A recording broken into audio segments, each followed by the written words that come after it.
두 번째 발표는 디벡스에서 발표를 해주실 건데요. 이제 피지컬 AI 시대를 도래를 해서 온디바이스 AI 반도체에 대한 말씀을 해주실 겁니다.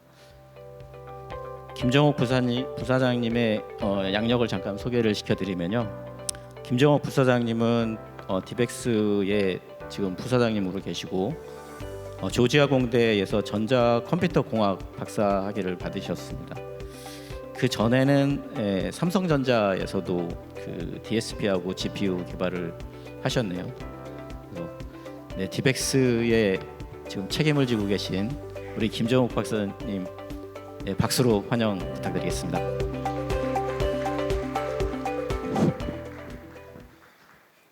예, 실제보다 더 마치 훌륭한 사람처럼 소개를 해주셔서 몸둘 바를 모르겠는데, 아무튼 저는 초격차 온디바이스 AI 반도체를 만드는 주식회사 디벡스의 김정욱 부사장입니다.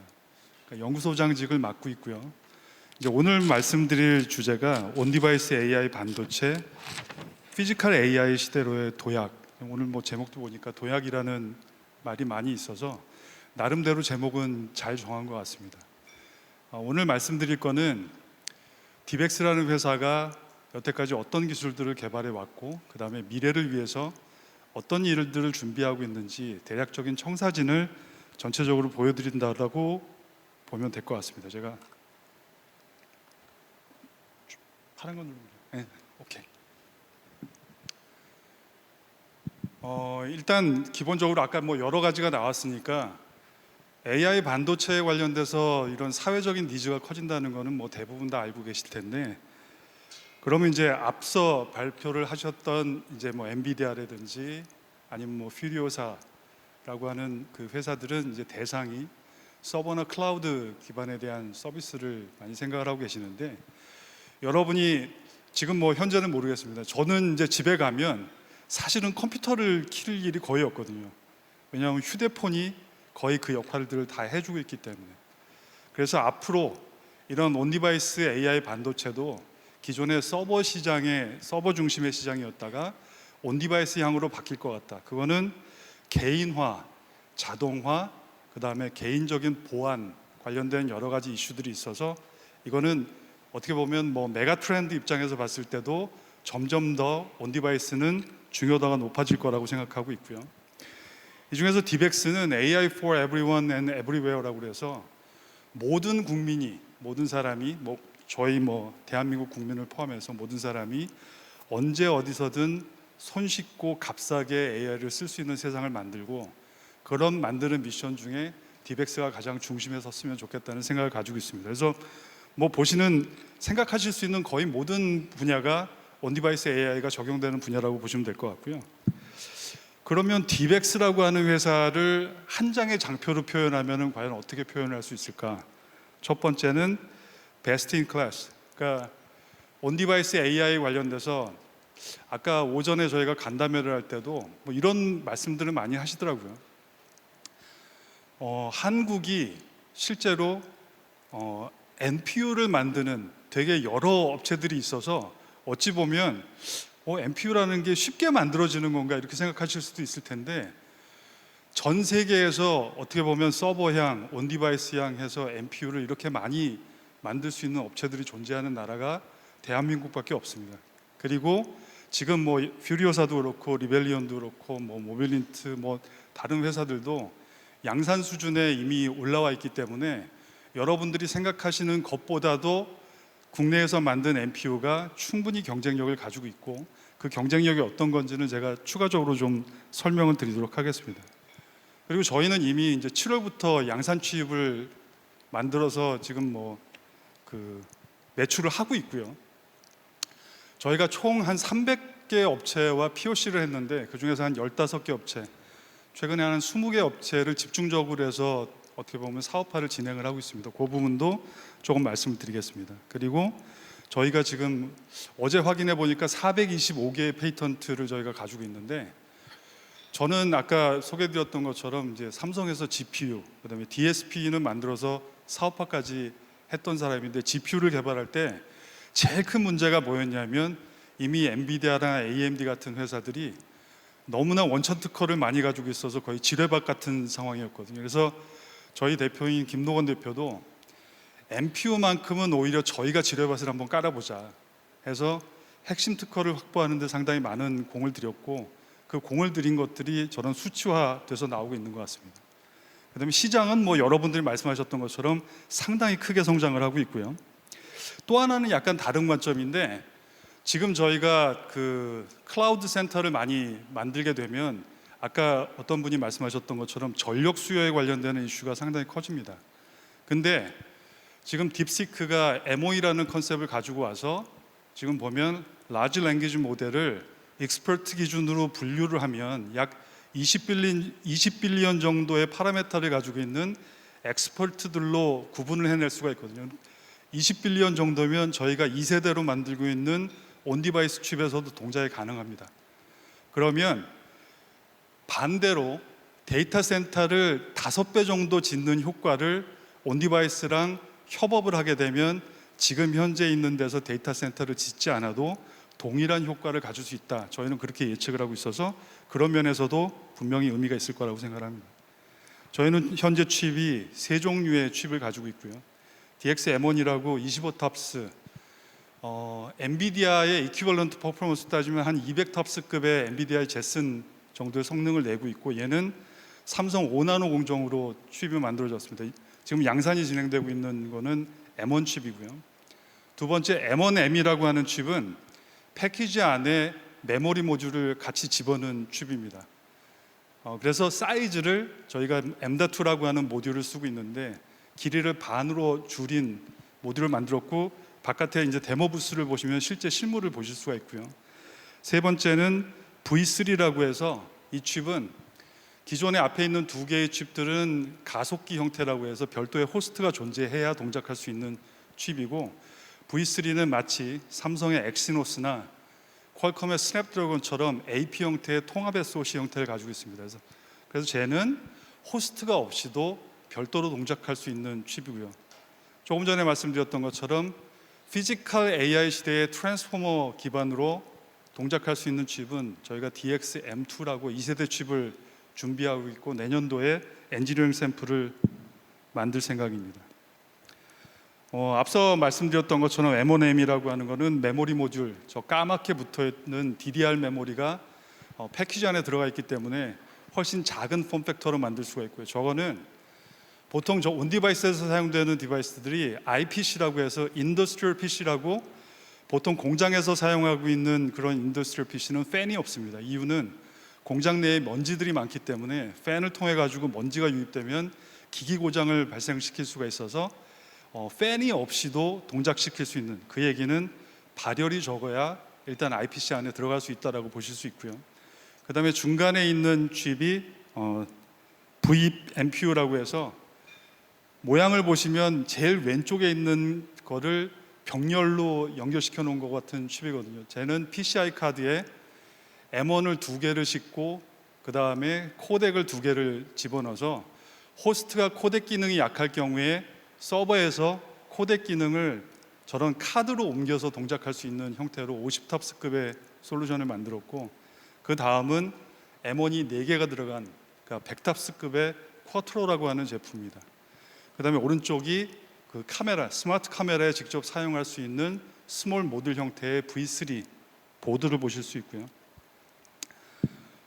간단하게 제가 말씀만 드리면은 조금 재미없을 수 있으니까 영상을 잠깐 보시면, 저희가 보통 많이 비교하는 게 이제 GPGPU, 제슨이랑 비교를 많이 하고요.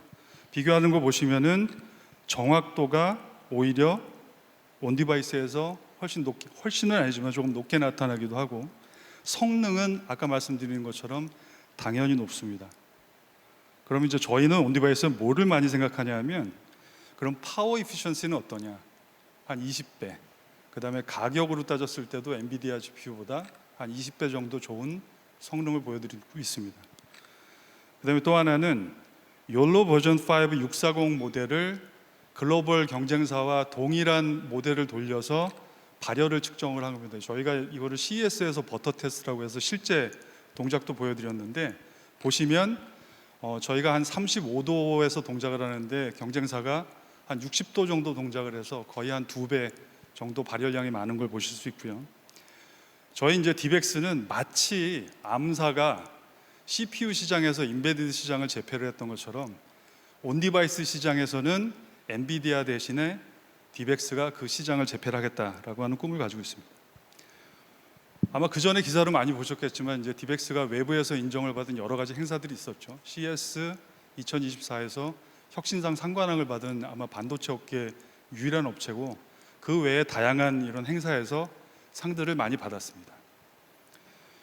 요거는 뭐 AI 모델을 NPU에서 구동된다라고 하면 많이 보셨을 텐데 이제 이런 것들이 다 가능한 거죠.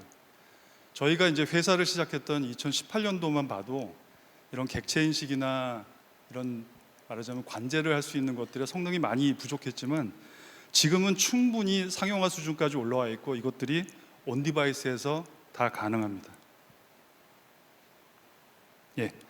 그리고 2025 CES에는 기술만을 보여드렸던 게 아니라 저희 제품이 장착된 그런 수요 기업들이랑 같이 참여를 해서 이제 디벡스는 기술과 함께 완성도 측면에서 상용화를 할 수 있을 만큼의 수준이 됐구나라는 하는 거를 보여드렸고 주최 측으로부터 반드시 참가를 해야 되는 살펴봐야 되는 부스로 선정이 돼서 상당히 많은 고객들이 방문을 하셨고요.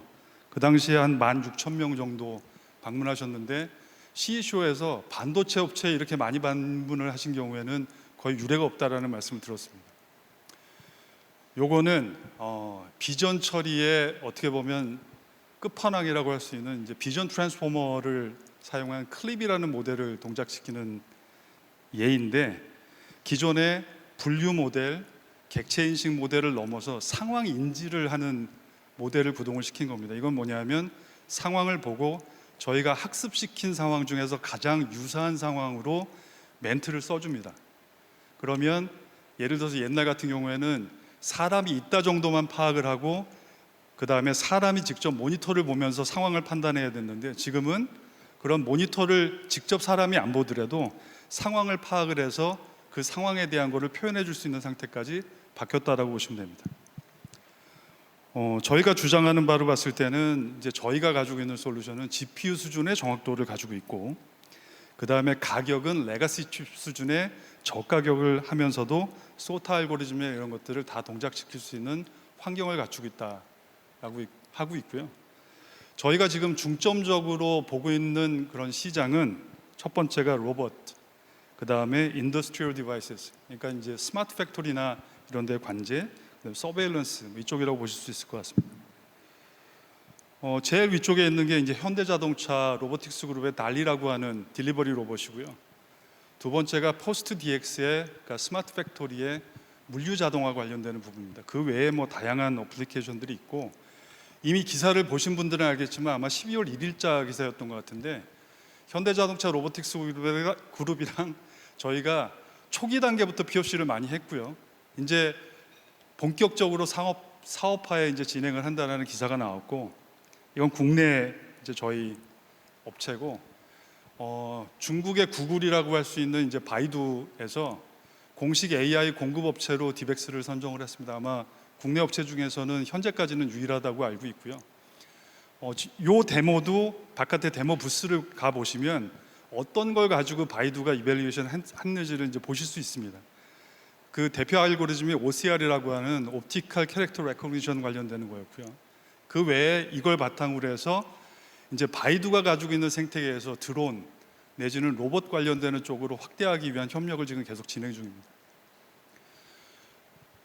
저희가 아까 한 300개 업체랑 POC를 했다고 했는데 이 POC의 경험이 어떻게 보면 사업화의 가장 중요한 밑거름이라고 생각을 하고 있고요.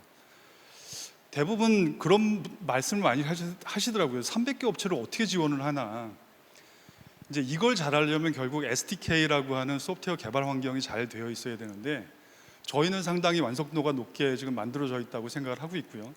그 관련되는 하나의 예가 이제 아이카 쪽에서 데모를 하고 있는 이제 인트플로우라고 하는 업체가 저희 제품을 가져다가 첫날 받아서 데모를 한번 돌려보고 그 다음 날 본인의 알고리즘을 포팅해가지고 돌린 동영상을 저희한테 보내주신 적이 있어요. 그래서 그만큼 손쉽게 본인들의 알고리즘을 구동을 시켜볼 수 있는 환경을 갖추고 있다.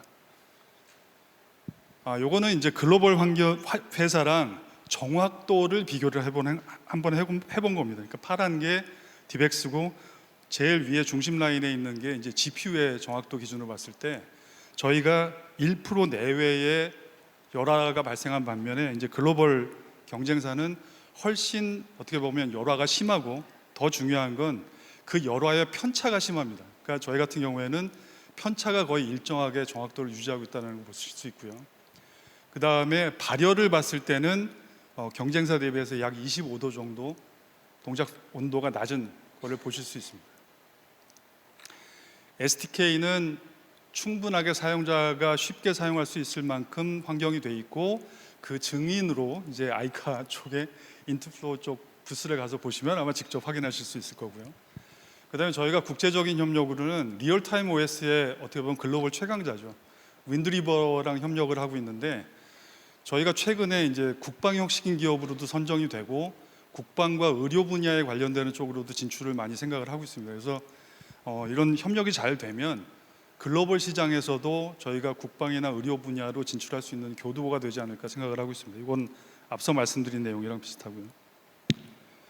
그럼 이제 여태까지 현재를 준비하고 있는 과정에서 말씀을 드렸고 이제 앞으로의 세상, 이제 젠슨 왕이 이제 한번 한국을 방문한 덕분에 제가 자주 가던 그 치킨집에 사람이 너무 많아져서 방문을 못할 정도로 정말 임팩트가 컸었는데 젠슨 왕이 결국 얘기했던 끝판왕이라는 게 피지컬 AI 시대가 될 거다. 그리고 피지컬 AI가 되려면 브레인 역할을 해주는 에이전틱 AI가 필요하고 그 다음에 디바이스와 연동을 하는 게 필요하다는 거죠. 이 영상을 보고 저도 깜짝 놀라고 더 깜짝 놀란 건 제 와이프인데 제 와이프가 정말 대단하다고 하더라고요. 그래서 도대체 어떤 게 대단하냐 그랬더니 두 가지를 얘기했는데 두 가지를 합치면 참 불평 없이 잘 갠다 라고 얘기를 하더라고요. 그러니까 제가 분명히 제가 개는 것보다는 확실히 잘 개는 것 같고 그 다음에 뭐 표정을 알 수가 없으니까 일단 불평도 없는 것 같아요. 그래서 이게 된다고 따지면 상당히 많은 부분에 변화가 있겠구나. 제가 봤을 때는 로봇의 시대가 이미 성큼 다가온 것 같고요. 여기 뭐 오른쪽에 보시면 순서대로 어떤 행동들이 일어나는지가 나오고 결국은 이거를 비전 랭귀지 액션 모델이라고 하죠.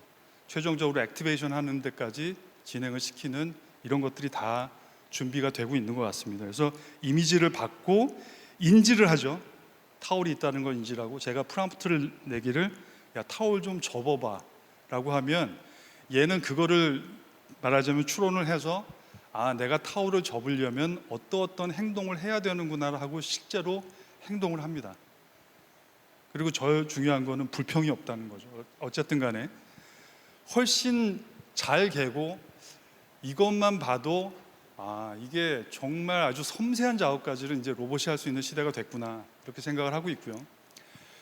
저희는 이걸 달성하기 위해서 아까 이제 엔비디아나 말씀하셨던 거랑은 단위 수가 좀 다른데 저희는 타겟이 약 20빌리언 정도의 파라메타를 가지고 있는 모델을 25에서 30 TPS의 속도로 5와트 이내의 파워를 먹으면서 동작시키는 솔루션을 생각을 하고 있습니다. 이런 거죠. 탑스는 한 80 탑스 정도 되는 MPU를 생각하고 있는데 이 정도 되면 사람이 일반적으로 생각하고 말하는 속도만큼으로 5와트 이내의 동작을 한다. 그럼 정말 다양한 부분에서의 혁신이 일어날 거라고 생각을 합니다. 그리고 얘를 통해서 지금 클라우드에 있는 버든을 상당히 줄일 수가 있다면 제가 봤을 땐 두 가지 문제가 있거든요. 크게. 첫 번째는 과금, 그 다음에 두 번째는 오버헤드가 클라우드 쪽에 집중되는 문제가 있어서 그 두 가지 문제를 다 해결할 수 있어서 그거는 이제 정책적으로 봤을 때도 국가가 지향을 하는 온 국민이 쉽게 AI를 다 쓸 수 있는 그런 상황을 만들 수 있는 그런 단초가 되지 않을까 싶습니다. 여기까지가 제 발표의 마지막이고요. 지금까지 제가 마지막을 그냥 끝내려니까 좀 밋밋하긴 하더라고요. 상상을 현실로 만드는 기업 디벡스에서 발표드렸습니다. 감사합니다. 네, 편안하게 쉽게 잘 설명을 해주신 것 같습니다. 혹시 질문 있으실까요? 너무 제가 지금 인상 깊은 거 불평 없이 잘 개는 로봇, 거기에 들어가는 AI 반도체를 꼭 집어넣으시길 바랍니다. 발표해 주신 김정욱 부사장님께 다시 한번 박수 드리십시오. 네, 감사합니다.